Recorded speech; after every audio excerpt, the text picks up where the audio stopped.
Lord, ibigay mo po sa akin ang dapat kong gawin sa araw na ito.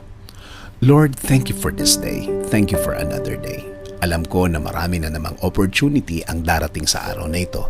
Alam kong darating na ang pagkakataon na inaantay ko, Lord. Panginoon, bigyan mo ako ng direksyon ngayong araw. Bigyan mo ako ng guide sa kung ano ang aking gagawin. Lalo na sa mga problema na dumating sa aking buhay ngayon, na may mga pagkakataon na nalilito na din ako, Lord. Ibigay mo po sa way ko ang mga sagot at solusyon sa mga dalahin ko ngayon, Panginoon.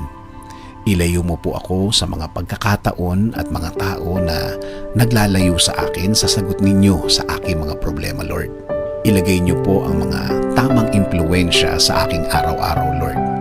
Mga tamang tao na mag-i-inspire sa akin.